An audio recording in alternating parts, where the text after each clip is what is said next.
Malampung klase ng tao ang walang problema. Gusto niyo pong malaman kung sino sila? Number 1, yung mga patay.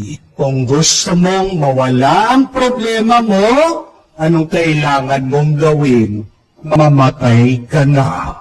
Meron po ba gusto nang mauna? Taas ang kamay. O, ayaw nyo naman pala.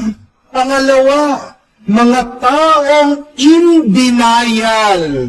Yung mga taong ayaw nilang pansinin na meron silang problema. May problema, pero iniiwasan nila.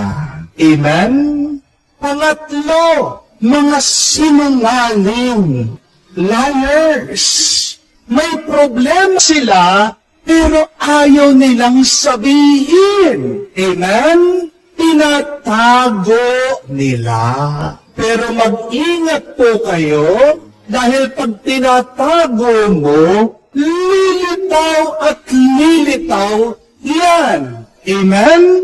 Sisingaw at sisingaw yan. Amen? Kahit paano mo itago, mabubulgar at mabubulgar yan. Amen? Pang-apat, mga makasalanan.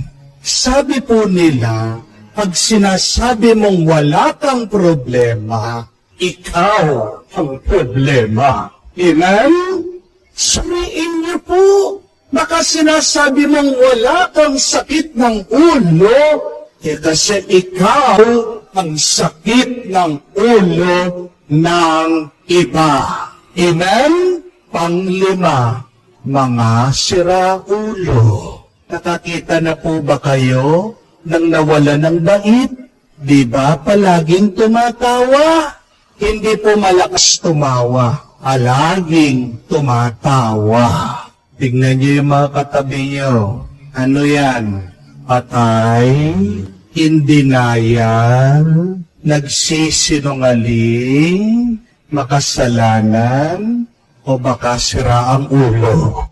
Mga kapatid, kahit ang Diyos may problema. Amen?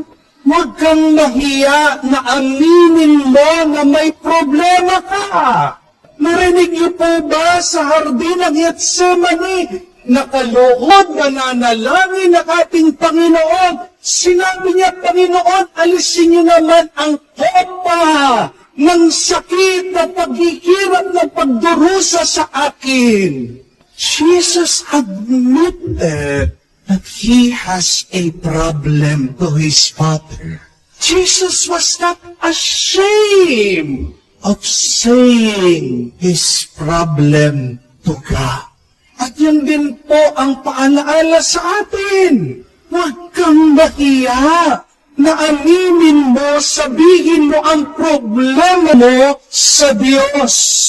Huwag mong iiwasan.